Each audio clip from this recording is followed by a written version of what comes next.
Hello and welcome, everyone. It's amazing to see so many faces here today. The two of us are going to explain to you the key success factors for introducing a marketplace. But let us start with a short introduction of Home24, of Miracle, and ourselves. Sabrina, you want to get started? Sure. So welcome everyone also from my side. My name is Sabrina Wolff and I am business and strategy consultant at Miracle.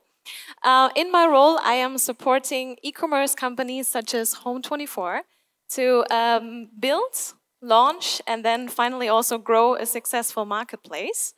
And just a few words about Miracle. So Miracle is the leading SaaS platform for enterprise marketplaces and is present in over 16 countries. We have clients in various industries such as home, fashion, DIY, B2B manufacturing, food and beverages, etc. And just to name a few of them, of course, Home24, Douglas, Mediamarkt Saturn, Fressnapf, Shop Apotheke, and many, many more. And with this, I hand over to you. Thank you. So my name is Alisa. I'm team lead for the marketplace team at Home24. It's quite obvious what my role is. So I'm responsible for the team of the marketplace, but second, I'm also managing all the stakeholders. Internally in the company, but also externally. So for example, Miracle. I hope most of you already know Home24 as a customer. But in case not, I'll explain some of the key facts about Home24. So, Home24 is a home and living e-commerce platform. We have over 200,000 products, so furniture products, accessoires, lamps, and so on. We have over 2 million active customers, and we are present in 7 European countries. Furthermore, as said, we are mostly online, but you can also visit our showrooms and our outlets in order to look and feel the products. So, Alisa, why are we here together today? Very good question. So we launched our marketplace around 9 months ago. So I would say it was a successful start. And when I was asked to be speaking today here at the e-commerce Expo, I thought it would be super interesting for all of you that not only me, myself, am sharing some expertise I gained over the last years, but that also Sabrina can give some insights about Miracle, because we have a super strong partnership with Miracle. And only due to Miracle, we could launch the marketplace because we used it as a platform, and Miracle is having a super unique business model. It's not only the platform itself, but it's a hand-in-hand partnership we're having. So we're mostly meeting every week in order to discuss topics, share best practices, and so on. And I thought it's also nice for all of you to not, as said, get my experience, but also Sabrina's. Thank you, Alisa. So it has been really a very impressive marketplace performance of Home24 so far. So really congratulations. And yeah, so today we're going to talk about the key success factors that made it possible for Home24 to actually have such a successful launch. But before we will go into the key success factors, I will quickly give a definition of what a marketplace actually is, to those of you in the audience that might not know this already or not familiar with the concept. So a marketplace is an online platform where operators such as Home24 host and also secure transactions between their existing customer base and potentially new customers and third-party sellers. And what the great thing about marketplaces is, and what makes it so scalable, is that those third-party sellers, they not only hold the inventory and fulfill the orders, but they're also responsible for prices and usually also for customer care. So with this, I'd say, let's get started. Yes, so actually the question was why I chose this topic. Well, this is what I was doing the last 1.5 years.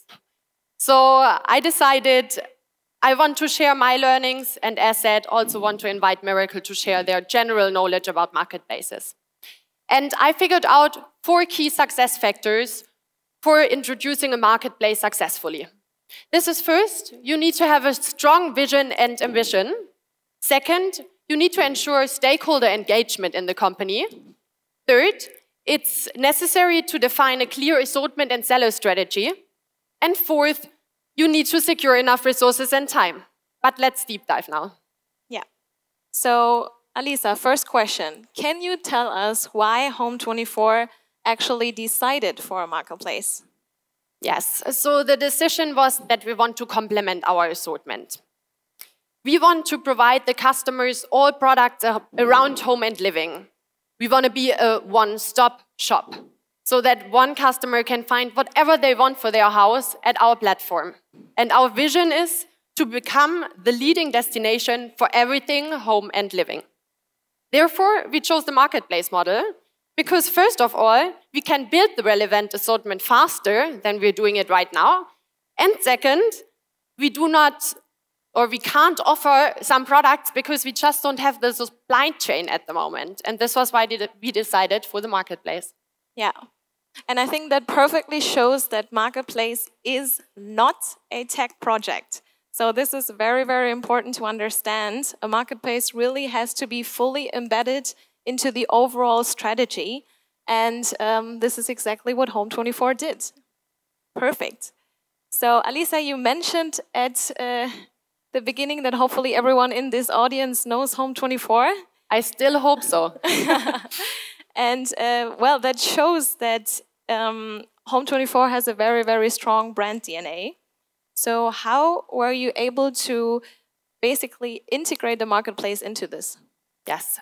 So as you say, our brand DNA is key for us, and especially our customer experience on our website.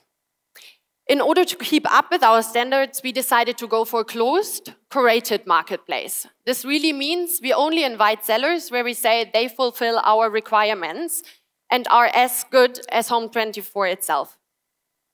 Meaning we have with each single seller a call before we invite them to the platform. And there we are really looking on quality criteria. Also long-term, this is what we're looking at. So we have some KPIs defined like late shipment rate or answer time to customers and so on. And we are tracking them very closely. And if a seller is below thresholds, we even suspend them because we say quality is key for us. Yeah.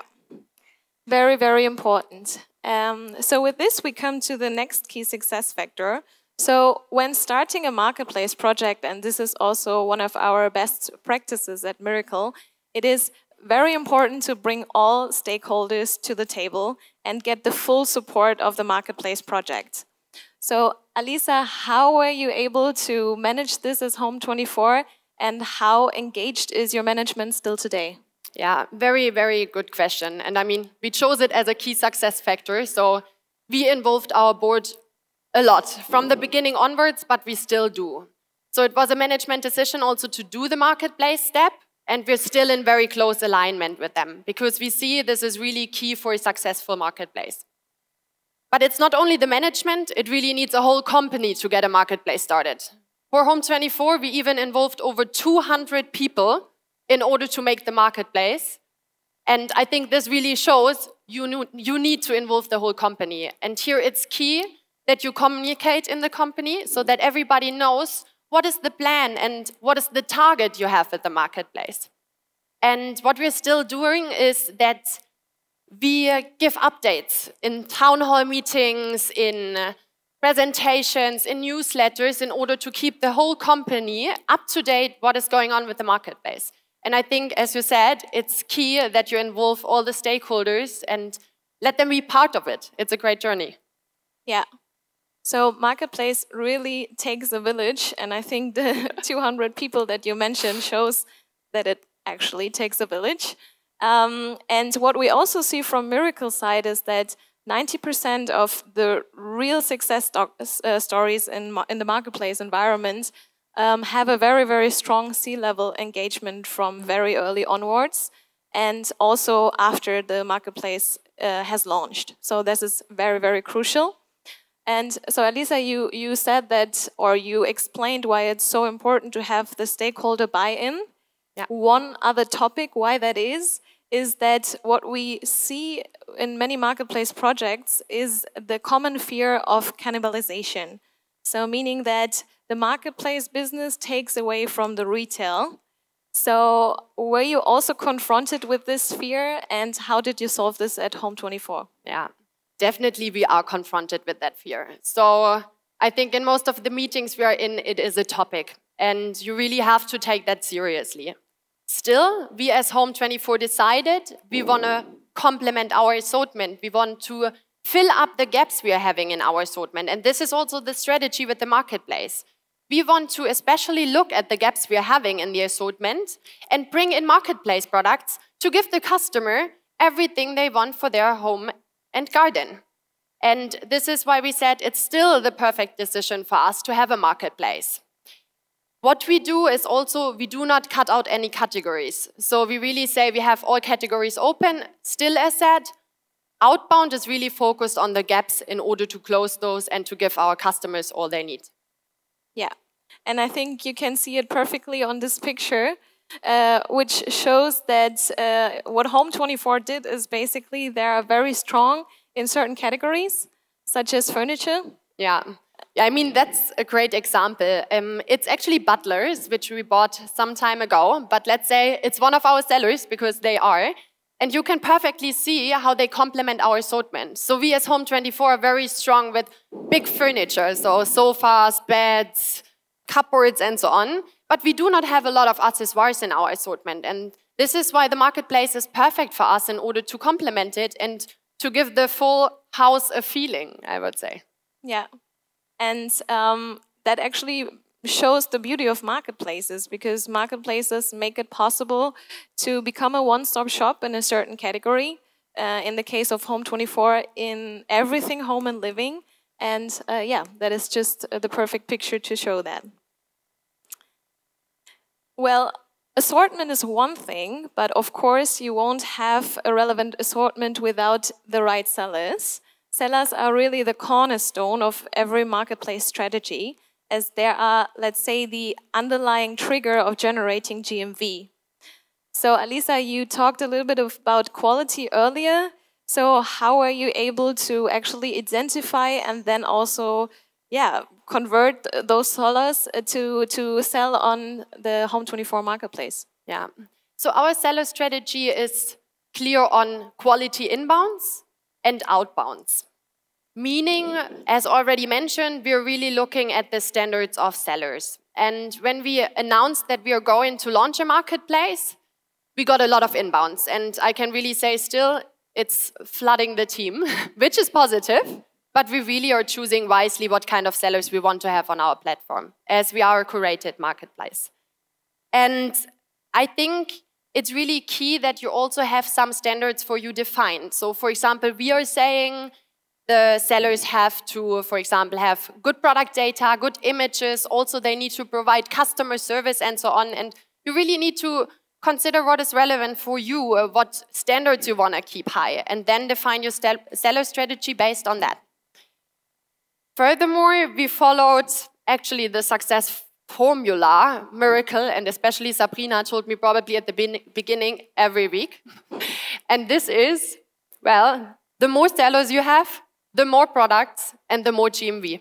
And I can say that definitely paid out for us. Simple. So looking at the numbers, this is actually from the launch of the marketplace, so in summer last year, and we went live with around 100,000 products. We had around 100 sellers, and I think, from my opinion, that's quite a good starting point in order to get a marketplace launched. But Sabrina, maybe you can also share some of your benchmark numbers here. Yeah, so definitely, I think Home24 sets a very, very good example here. So this is numbers that we would, of course, always love to see. And I think this also proves that even in the concept of a curated marketplace, you shouldn't be afraid of more sellers, more products, and ultimately more GMV. Yes. And I think to also add on that, I said inbound quality sellers plus outbound. And what really helped us also was Miracle Connect, because it's a matching platform where sellers can meet marketplaces, let's say, and see if it's a match.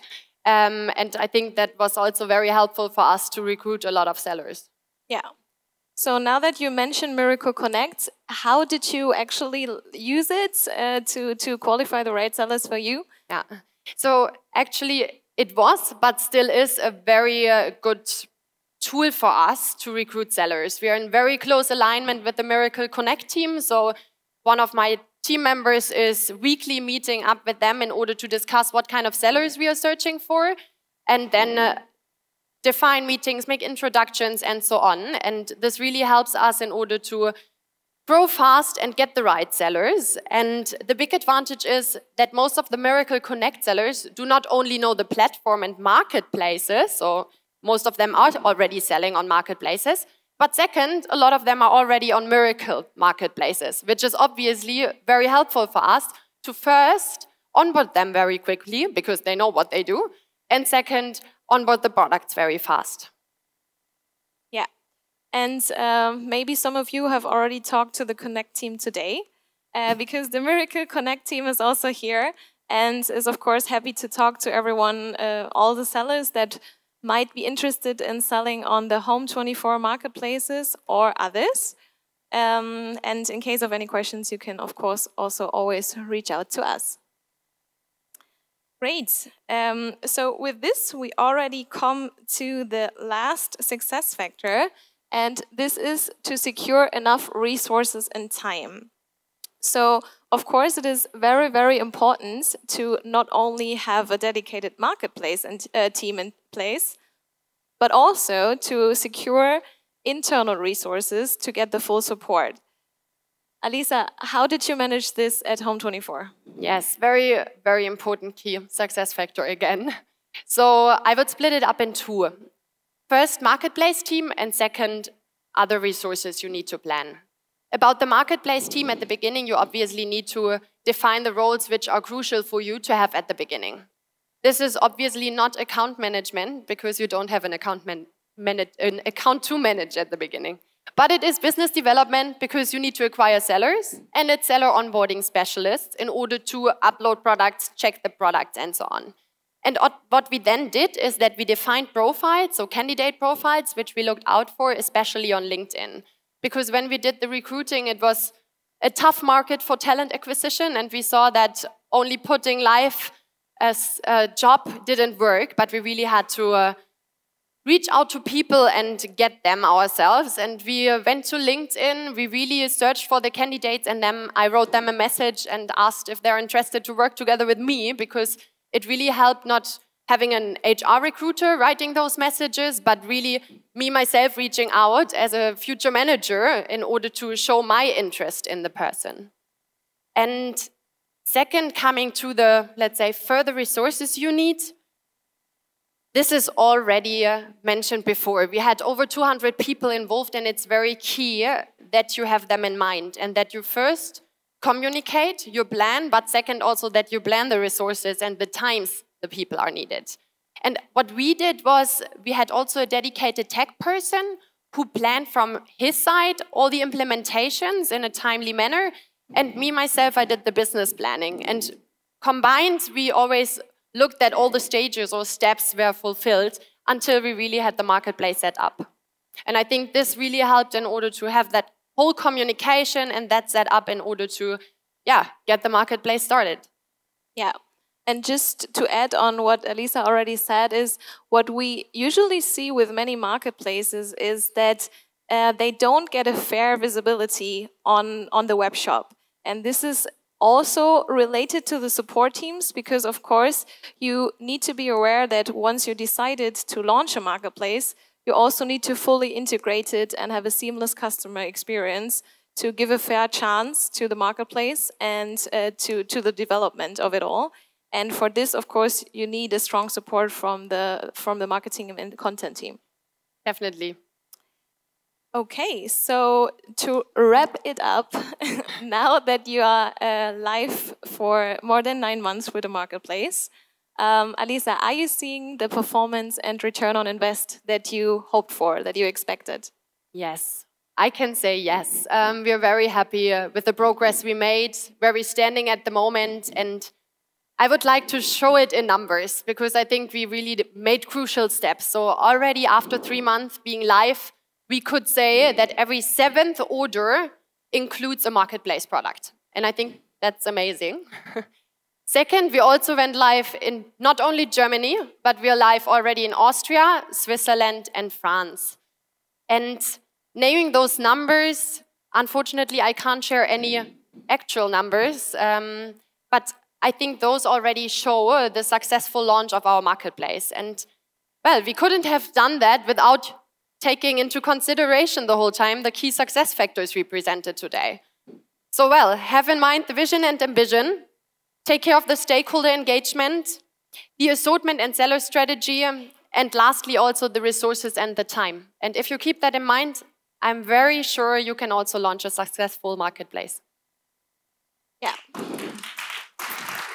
I would like to ask, how long did you take to launch the marketplace as a project, and maybe some difficult challenges you had during the project? Yes. So we started in summer 2021. So then the decision was made that we are going to launch a marketplace. And 1 year after, we launched a marketplace. But maybe, Sabrina, what is the average on getting set with the whole process of marketplace setup? So it really depends on the industry, to be honest. And we also see a big difference between B2C and B2B marketplaces. For B2C, sorry, it can be around 9 months. It can be faster, but that is the average that we usually see. There are always a lot of challenges. I would say you're learning on the way. I think definitely what was for us a challenge was the payment provider. It's a very crucial decision, and it always is, let's say, not very positive topic, and that was definitely a challenge. I think another challenge to mention was the internationalization. So as said, we already took live 3 other marketplaces, so Austria, Switzerland, and France, and each market brings up new legal challenges, and also the sellers have way more questions. And we saw also that this really needs capacity, so also here it's wisely to plan the team accordingly, and it's not just a finger snap and you have it live, but it's really, you need to think it through up front. I think that was one of our biggest challenges. Yeah, and I think one challenge that we also always see with many projects, and that relates to the resources key success factor, is that there aren't enough resources, and that also the time needed to set up a successful marketplace is totally underestimated. So I think this is also one of the key challenges, and that can prolong the project by many, many months. And this is, of course, also what we as consultants try to support our customers with. I think there was another question. Yeah. May I ask you, what was your budget for establishing this marketplace? Yeah, to be honest, I can't share that, unfortunately. But maybe I can share just buckets. I mean, obviously, you pay for the platform, you pay for the provider, you also pay for aggregators, meaning they are doing API connections to sellers and our platform. So there are different kind of buckets. It's, let's say, quite a sum, but for us, it definitely paid out. Maybe you, Sabrina, have some numbers you can share of. Also not, unfortunately, no. Yes, I think there's a further question. Another question. Ah. Yes, hi. Hi. I want to ask, in the investment side, what was your product proposition for the investors in this case? Because obviously there's a lot of marketplaces for products that you already offer. Do I get it correctly that you say, like, what was our, let's say, why we in the end really got through with the marketplace project? Yeah.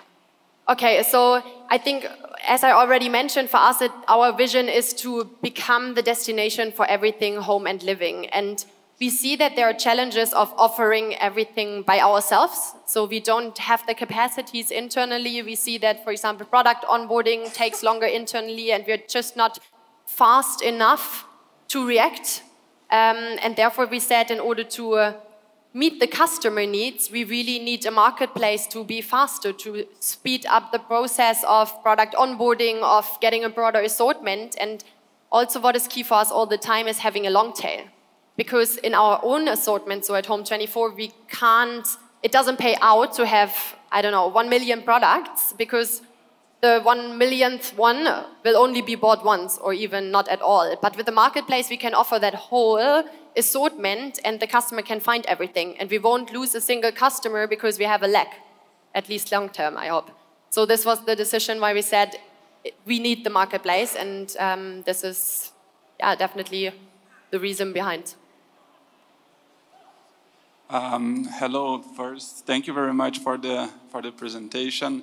What I wanted to talk or ask about is about the added kind of logistical and also, as you say, like payment provider, because now you're not taking money just from you, you have to distribute the money between like different parts. Yep. And also the impact in customer experience, because first the customer gets one shipping, and now how do you communicate that, like, okay, now the shipping cost is higher because there is multiple warehouses that we have to ship, yeah, and all this added complexity that you have transforming from like a retail to a marketplace, and how was your experience trying to solve all this without impacting the customer experience in the end? It's definitely a challenge.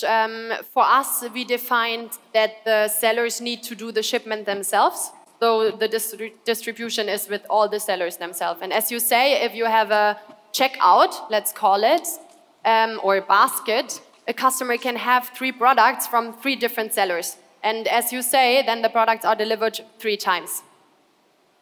We see it as a challenge as well. But what we're really close looking at is then again the KPIs where we think does make sense for the customer experience to track. So really it is the lead time to ship. Are the sellers in time to ship? Do the seller, do the customers then perceive it as it's a good service?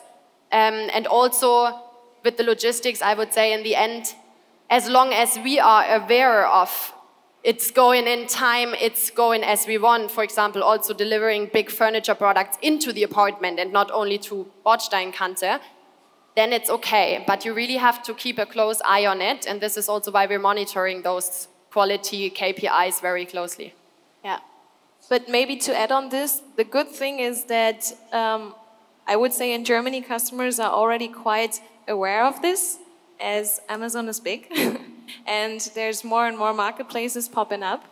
So customers are not surprised by the fact that they receive several packages. But as Alisa mentioned, of course, it's very crucial to make it very transparent to the customers to know that when they receive which parcel.